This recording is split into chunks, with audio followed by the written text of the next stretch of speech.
where they succeeded, assess their successes, and where they failed, assess their failures as well. This will be the 8th installment of my return to a piece that I had completed in the late 80s, but not entirely completed because much of my work in the decades following, creating that piece has evolved out of different elements of that piece and returns to that piece in different sorts of ways. And many of the themes that began there, or perhaps slightly earlier than that piece, but that somehow congealed there, I have worked on, for the last few decades. So this is again the 8th installment of that return, and the second discussion of the various meanings that I intended the title Displacements to have. And this is the second full-length discussion of title. Now, I'll say, this is the second provisional full-length discussion of title because I had begun to attempt to talk about all of the different types of force displacement that I engaged in the piece, and also that I engaged later in work that I've performed and written about, or that's become textual work. But I had a lot of problems communicating. Particularly in some of these content areas. Some of the content areas were more difficult for me than others to discuss, and a lot of that has to do with affect surrounding certain social, political contexts and human events, and that saturation of affect made a lot of the discussion of some of these examples extremely difficult. Here's an example that was hard for me to talk about. So rather than providing a kind of model like I did in the last discussion of the definition for that particular aspect of the title, what I'll do in this series is I'll present one of the more coherent fragments of the discussion that I tried to record, and the way that piece was situated, or that idea was situated in the initial version of Displacements. And then what I'll do following that presentation of that fragment is I'll take a different tact in the narration, and rather than narrating directly, some examples of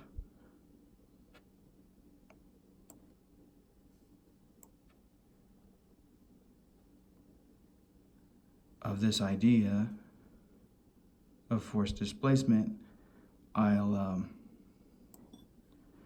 narrate those areas that I was able to talk about contrastively with, some of those areas that I had more difficulty talking about, and I'll attempt to find ways of narrating in that manner.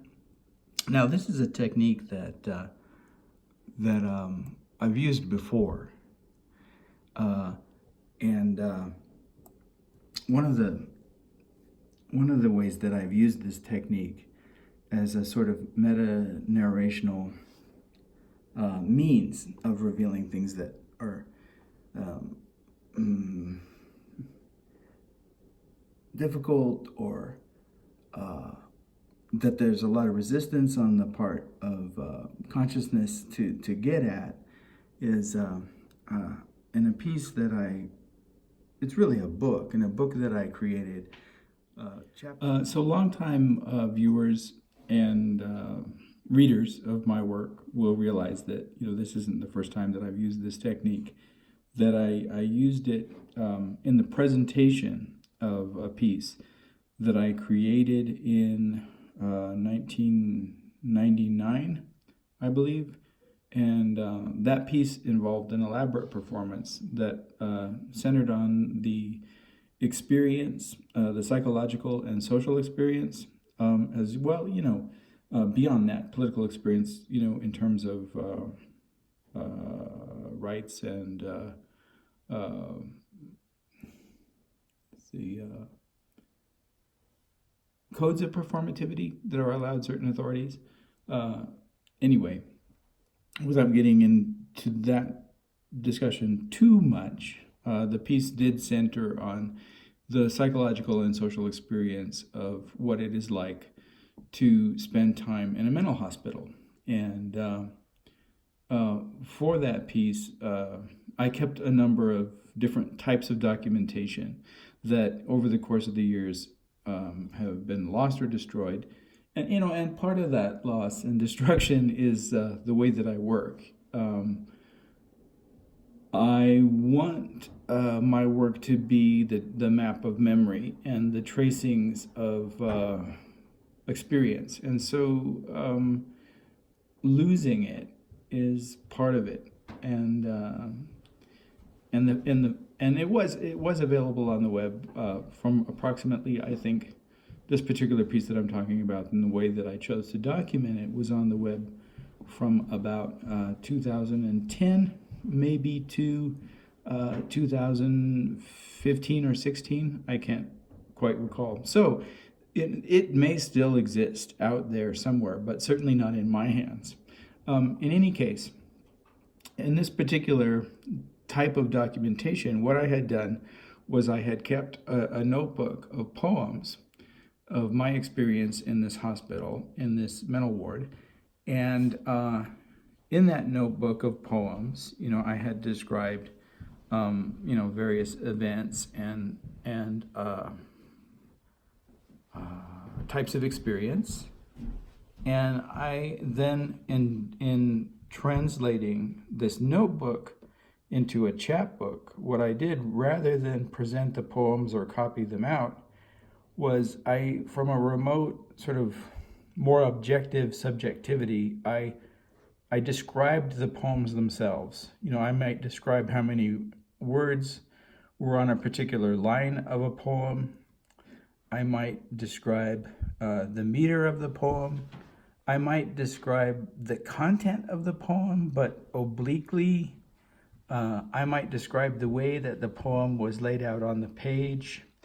And this little chapbook was called, Asylum Notebooks. And it wasn't as abstract as it sounds. It certainly did convey, the ideas and formative thinking, that this particular, subject in this particular occupation, occupied place, was experiencing, so that technique isn't new to my work or something that I'm, creating right now. It's, like I said, something that I've used before and, something that I'll probably use again.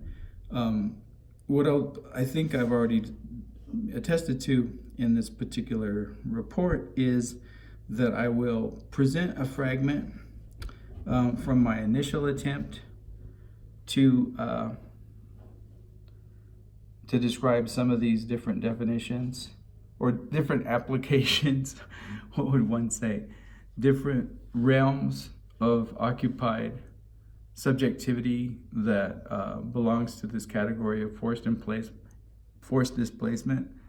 And then beyond that, then I'll use this more distance technique of describing, instead of that particular content, describe the difficulties that I had in talking about those different contents. So clearly, all of the entailments of the concept of forced displacement occupy a huge domain of U.S. history and global history across time, not just in the 20th and 21st century, but throughout history. This shared history across cultures, and if one believes in races, and different peoples, could be, an enormously unifying and politically directed force. A theme that unites people across cultures in, an assembly of resistance to strategies of oppression and the use of human beings for purposes that are insidious and terrorizing. But in fact, things are messy, and when one begins to tell a story of politics, disjunctions and fractures arise, that don't necessarily allow individuals, to participate in a kind of analogous, shared experience of the past that they could, if they were motivated in certain ways by these connections. I'll just tell a story of the National Farm Workers Association that later became United Farm Workers Association, and Cesar Chavez's involvement in that.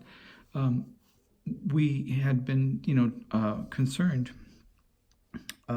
in the 80s about health and safety risks that not only farm workers were exposed to through chemicals used by agricultural industrial organizations, but the population at large as well, but specifically agricultural farm laborers. And Cesar Chavez had shifted his focus in that period, beginning in the early 80s, maybe even towards the end of the 70s, to address some of those issues of health and the contamination, incurred, through the use of these pesticides. And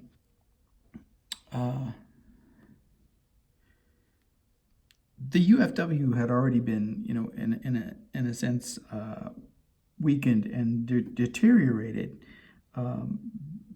because of inner conflicts and maybe confusions about who was internal and who was external to the organization of labor in these particular groups. For example, in the 70s, Chavez had embarked on a campaign to clearly demark a distinction between illegal immigrants and the legal immigrants who were working with UFW. And this was, in a sense, certainly problematic, and it involved this idea of forced displacement, which he may or may not have been conceptually aware of. In many ways, the Mexicans who had migrated to the United States in the 70s could easily be considered, victims of a kind of economic necessity, and be included in this group under the banner of those persons who are have experienced displacement involuntarily. So there are examples of this idea of forced displacement, economic necessity, health issues in Mexico, the instability of certain government policies directed at underprivileged workers in Mexico, et cetera, et cetera, et cetera, could constitute, this category of migration that is referred to as forced displacement. So, Chavez's response, in a certain way, weakened the coherence, of the UFW's stance, and caused certain conflicts internal to the farm workers union. By the 1980s, again, direction had shifted, and one of the markers in the political changes, that the organization went through at that time was that Jerry Brown, who had been the governor of California, decided to run for U.S. Senate position in 1981, the position that Hayakawa had left open, and he lost that U.S. Senate race, and might have been better off staying where he was as governor of California. But George Deukmejian took his place. George Deukmejian had defeated the lieutenant governor, Mike Curb, in the primary, and then defeated Tom Bradley in the general election for California governor seat. Deukmejian was, it's interesting because Deukmejian's parents had immigrated to escape the Armenian genocide. So his presence in California and, in fact, in the United States was also, a result of forced displacement. And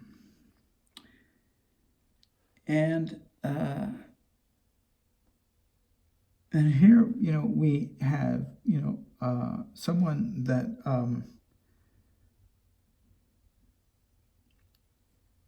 whose family history, right, belonged to a narrative of oppression and genocide and involuntary migration and all of the terrors that involve that route, and yet he was backed by the farm, the agricultural industry, and somehow found himself at odds with a group of people who were also historically the result of being displaced, whether they realized it or not. Largely the members of the United Farm Workers of America were either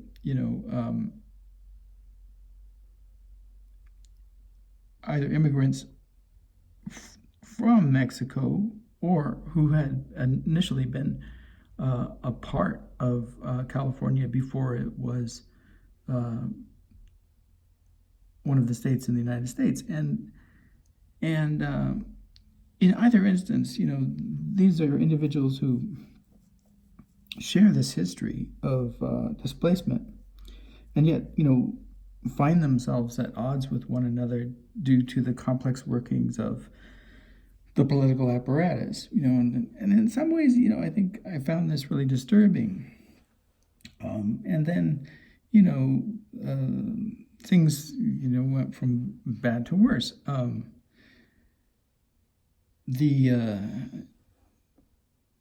The UFW had hired an individual named Marshall Gantz to assist in developing protocols and structures for political resistance, including actions and demonstrations and things like this. And then Gantz later became involved in the efforts to elect President Obama, and quite successfully actually accomplished that. So in the early 80s, either 1981 or 1982, I think it was 81, I can't recall, but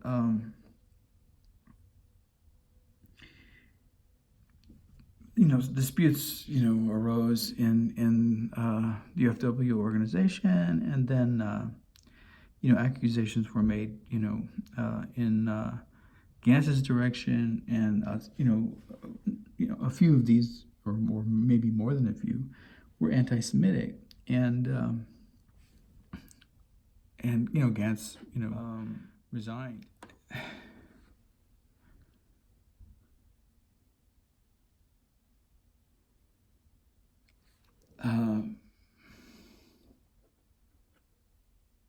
Gantz's history is really moving, I think, in a way. He was Jewish. He was born in 1943 in Michigan, moved to California. His background was that his father had been a rabbi and his mother was a teacher, and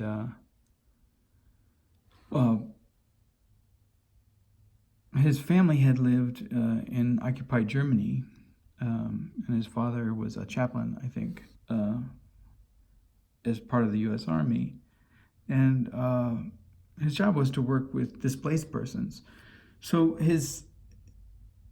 not only were these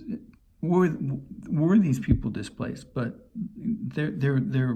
his father's job was to work with people who had been forcibly displaced, and then that inspired him, to become. I mean, I don't know if it inspired him, but I assume that it did. I mean, I assume that background was the reason that he chose to work with American Farm Movement and farm labor's movement and all of this, and then to have suffered the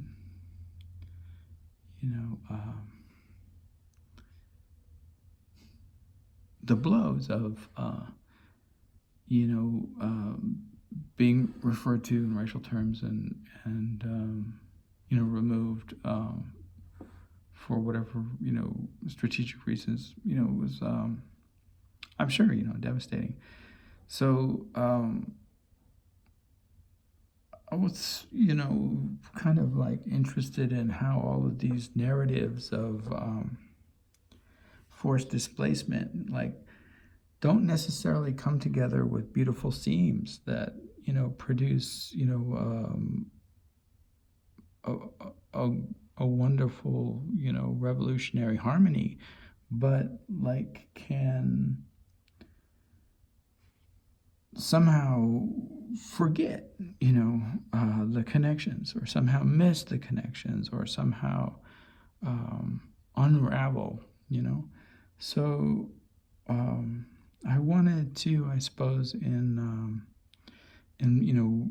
bringing these so long stories time of viewers displacement and together, readers to of my try to work call will realize attention that to this isn't the first time that I've used not this only technique. the I narrative used of it the conflicts in the that arise, presentation but of a but piece the that almost I created inconceivable in 1999. irony that these conflicts I would believe. arise And that piece when, involved an elaborate performance so much that is at stake centered in, on the sharing of these experience, kinds of experiences. the psychological and social How experience, can you as well, not see that beyond that, your political evolution experience, into in terms of who you are, is a result rights of something and, that's almost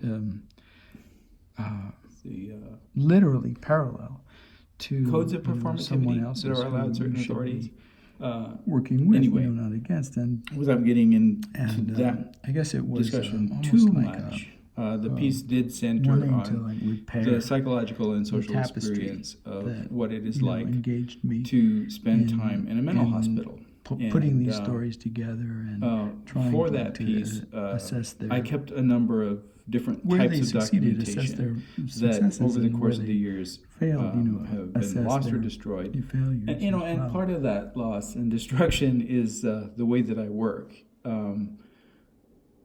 I want my work to be the map of memory and the tracings of experience. And so losing it is part of it.